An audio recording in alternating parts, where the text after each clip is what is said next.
तो मतलब कि अगर हमारा सेशन है 4 वीक का, तो 4 वीक में आपने नोट्स भी कंप्लीट करने हैं। अच्छा, आपने क्या करना है, फर्स्ट और सेकंड या थर्ड टॉपिक तक इवन पार्ट 1 की जो नोट्स है ना मेरे साथ शेयर कर लीजिएगा, मैं चेक कर लूँगी, ताकि आपकी जो मिस्टेक्स हैं वो throughout the session repeat ना हो। तो क्या क्या ऐड करना है, I will be telling you, ठीक है। नोट्स मेकिंग कैसे करनी है, we have 2 types, descriptive and short notes. अच्छा देखें, डिस्क्रिप्टिव की आपकी मर्ज़ी है, you can go for descriptive as well as short notes.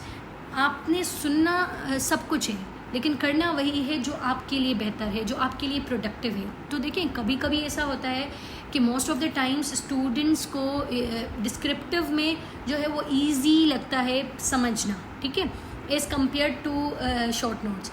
लेकिन कोई कोई ऐसा होता है कि उनको इतना सारे नोट्स देखकर फ्रस्ट्रेशन होती है, तो वो शॉर्ट नोट्स की तरफ जाते हैं, जैसे कि मैं खुद हूँ। अच्छा, ये सिर्फ एक चीज़ जो है ना, you should keep in mind कि आपने जो नोट्स बनाने ना, ये माइंड में रखना है कि जो 6 डेज़ होंगे आपके एग्ज़ाम्स वाले, जिसमें 12 एग्ज़ाम्स देने हैं, उसमें वो सारे जो नोट्स हैं वो प्रोडक्टिव रहें आपके लिए। तो कभी कभी ऐसे होता है ना, आप 2 पेपर्स दे के आते हैं तो आप ऑलरेडी इतना एग्जॉस्ट होते हैं, और आप आके जब इतना मोटा रजिस्टर देखते हैं तो आपको दिल ही नहीं करता पढ़ने का। तो मैं हमेशा कहती हूँ कि देखें, वो 6 डेज़ हैं, और आपकी एक तरफ वो 6 डेज़ हैं और एक तरफ आपकी पूरे ईयर्स की मेहनत है।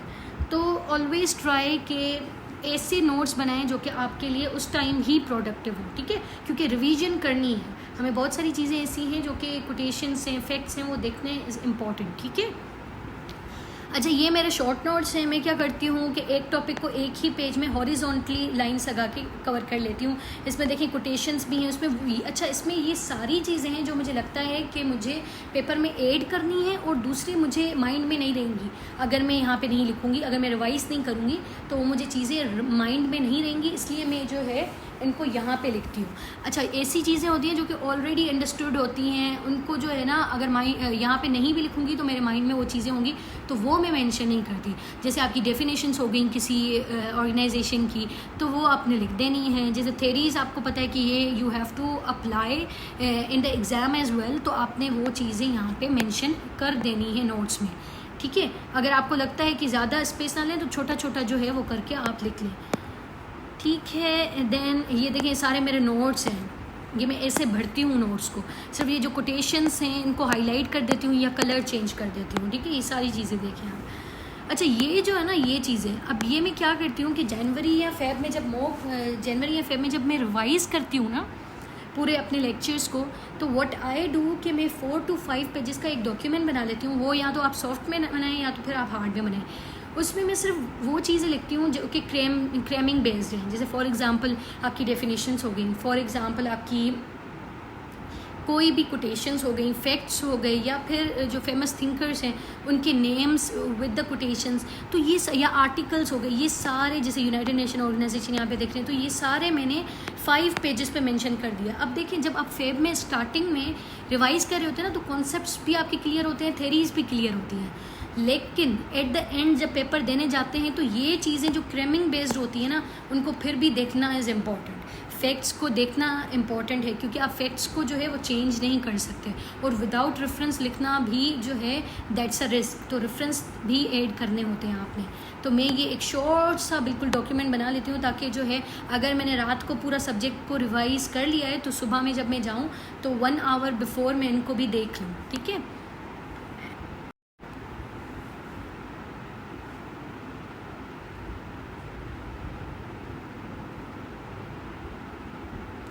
ओके, सो आई होप आप लोगों को ये सब चीज़ें क्लियर होंगी।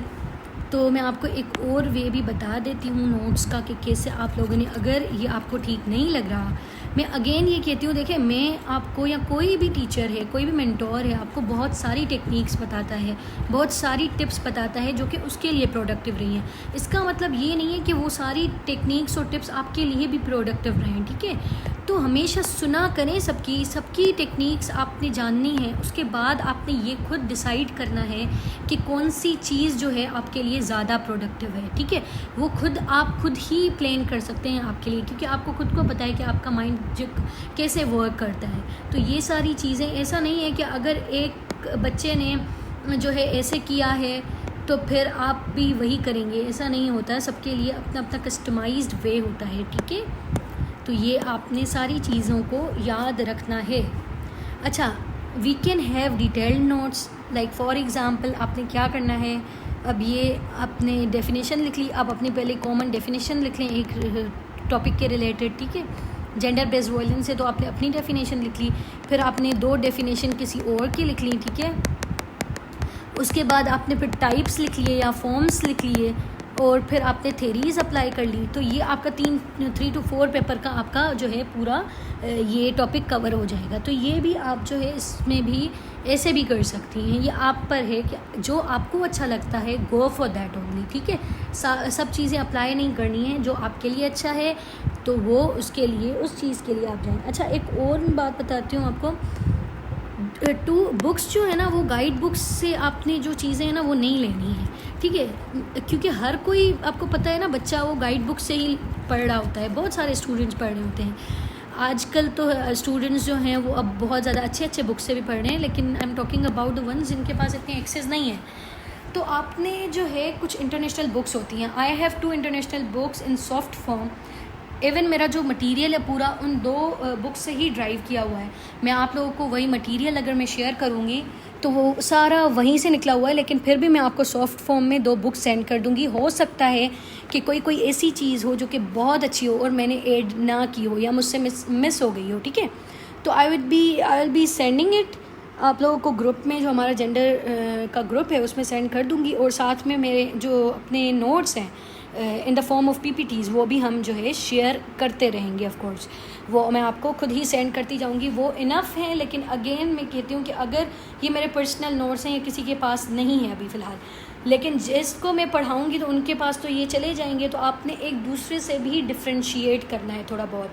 वो एक्चुअली देखिए ना, फैक्ट्स एंड फिगर्स आप लोग के सेम होंगे, आप प्रेजेंट कैसे करते हैं, आप रिलेट कैसे करते हैं, आप इसमें प्रैक्टिकल जो एग्जांपल्स हैं वो कैसे ऐड करते हैं, ये आप लोगों को डिफ्रेंशिएट करवाएंगी, ठीक है।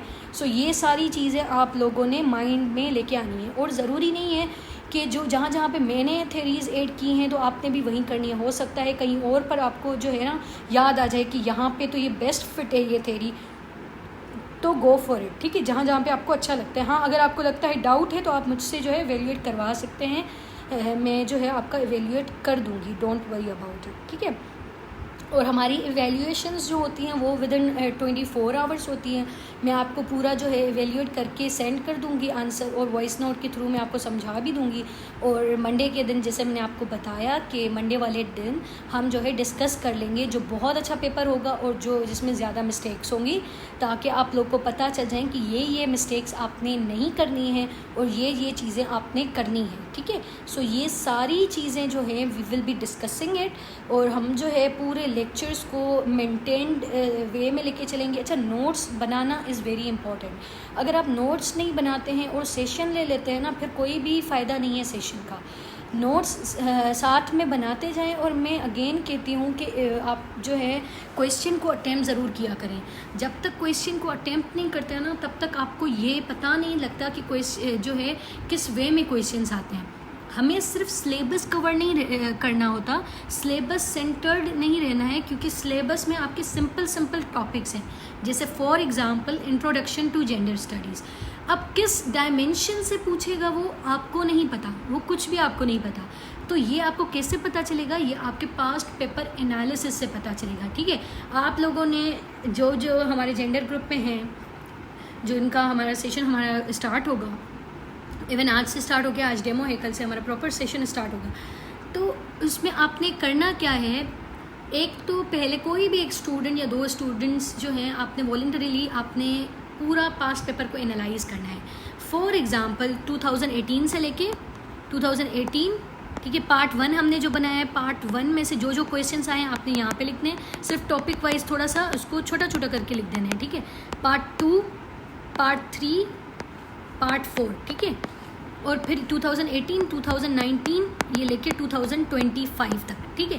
तो ये आपने ऐसे जो है पूरी चार्ट बना देनी है, सही है। तो ये जो है आपने फिर ये ग्रुप में सेंड कर देना है, ताकि हम जो है कोई भी एक टॉपिक मिस ना करें, और हम साथ साथ जो है अपने पास्ट पेपर को भी माइंड में रखते हैं। अच्छा, अच्छी प्रैक्टिस ये होती है कि आपने एक टॉपिक पढ़ा, उसके बाद आपने उस टॉपिक के क्वेश्चंस निकाले फ्रॉम द पास्ट पेपर, और उनमें से एक दो को आपने सॉल्व कर लिया।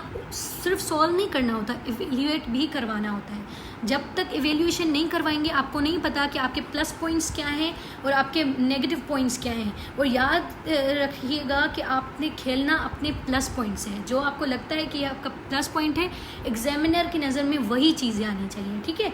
तो ये सारी चीज़ें आपने माइंड में रखनी होती हैं।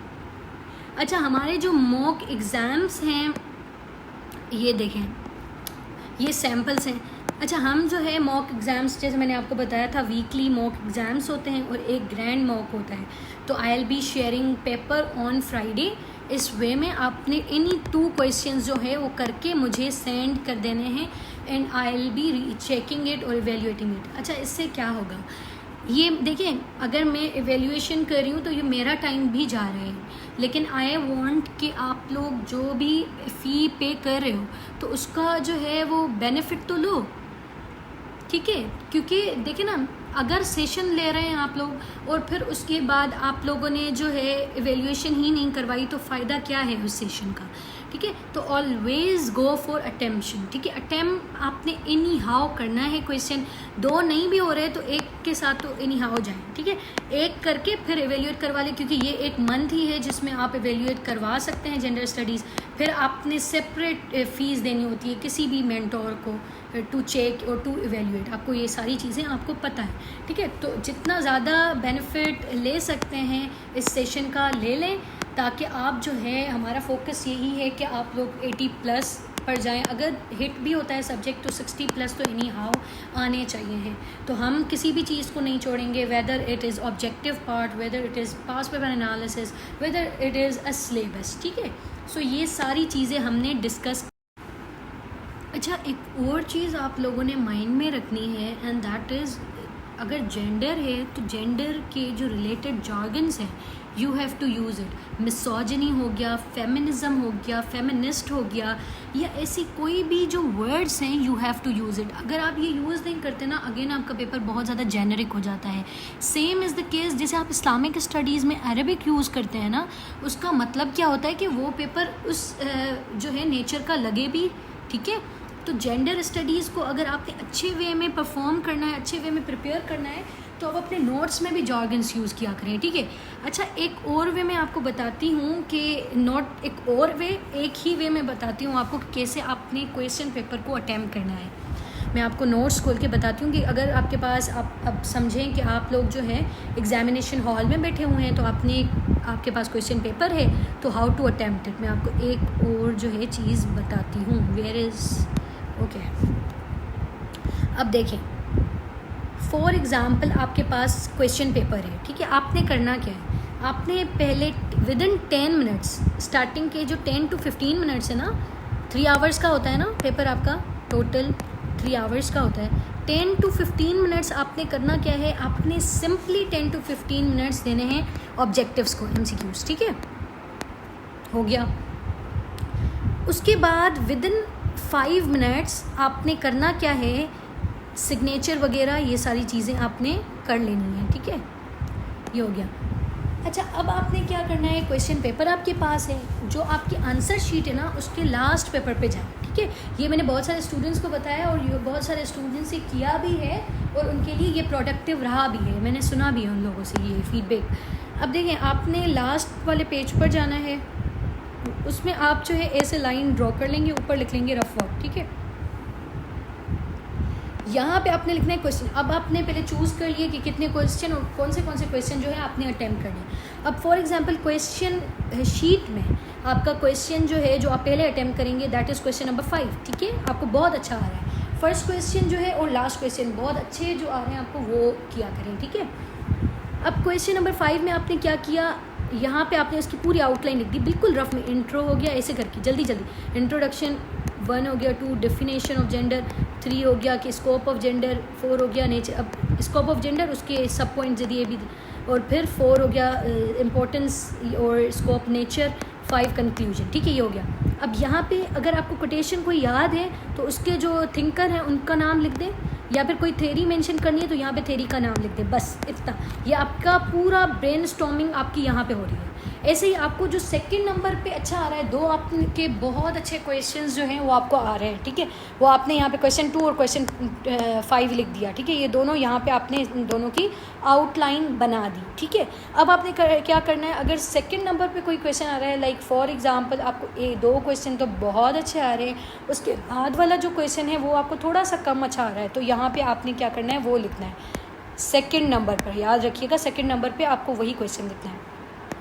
इसकी भी ऐसे ही आउटलाइन बनाएंगे। याद रखिएगा जो जो आपने थेरीज़ वगैरह ऐड करनी है उस पॉइंट के आगे छोटा सा करके लिख दें, ठीक है, ताकि आपको जब आप लिखने बैठे ना उस वक्त आपको ब्रेनस्टॉर्मिंग करने की ज़रूरत ना पड़े, ठीक है। फिर यहाँ पे वो वाला क्वेश्चन जो आपको बिल्कुल कम आ रहा है, ठीक है, या फिर हो सकता है चारों क्वेश्चन आपको अच्छे आ रहे हो, तो ये मैं आपको थोड़ा सा बता रही हूँ लेवल की कितना अच्छा जो है वो सबसे पहले आएगा और एंड वाला। फर्स्ट और लास्ट बहुत अच्छे होने चाहिए। बहुत सारे स्टूडेंट्स ये करते हैं, फर्स्ट तो अच्छा रखते हैं, लास्ट अच्छा नहीं होता, तो लास्ट भी अच्छा होना चाहिए। यहाँ पे आ गए 4, क्वेश्चन नंबर 4, तो आपने ऐसे लिख दिया, ये भी आउटलाइन बन गई। ये जो आपके इनिशियल हाफ आवर होता है ना या 35 मिनट्स, उसमें आपने ये सारी चीज़ें करनी है, MCQs, ये सारी ब्रेनस्टॉर्मिंग और अलॉन्ग विद द सिग्नेचर वगैरह, थंब वगैरह, ये सब आपने करना है। फिर आपके पास 2.5 आवर्स होते हैं, तो 35 मिनट्स ईच आपने क्वेश्चन करना है। और अब आपने सोचना नहीं है, अब आपने क्या करना है, you just have to attempt. आपने ये पूरा लिखा हुआ है, यहाँ से देख के करें, या आपको ऑलरेडी ब्रेनस्टॉर्म हुआ है, आपने सिर्फ जो है लिखते जाना है, तो 35 मिनट्स इनफ होते हैं एक क्वेश्चन को अटेम्प्ट करने में, अगर ऑलरेडी आपकी आउटलाइन बनी हुई है, ठीक है। ये बहुत प्रोडक्टिव वे है, मेरे लिए बहुत प्रोडक्टिव रहा है। उसके बाद लास्ट 10 मिनट्स हमेशा रखा करें टू रिवाइज। अगर आपके पास इतना टाइम नहीं है फिर भी आपने आउटलाइन, इंट्रोडक्शन एंड कंक्लूजन को तो एनी हाउ जो है रिवाइज करना है। आउटलाइन का मतलब ये है कि जो हेडिंग्स हैं उनमें ना ग्रामर मिस्टेक होनी चाहिए, ना स्पेलिंग मिस्टेक होनी चाहिए। Grammar actually spelling mistake grammar mistake में ही आती है, लेकिन मैं इसको फोकस कर रही हूँ कि स्पेलिंग मिस्टेक भी नहीं आनी चाहिए, ठीक है। तो ये आपका पेपर जो है ना, that's how you attempt the paper, और ये बहुत अच्छा वे है, आप करके देखिएगा, इवन मॉक्स में ही करके देखिएगा, आपको पता चल जाएगा कि आपने जो है ना टाइम को मैनेज कैसे करना है। सेकेंडली, जब आप क्वेश्चंस घर पे भी करते हैं ना, किसी भी कोई मॉक होता है या कुछ भी होता है, फिर भी आप टाइम मेंशन किया करें।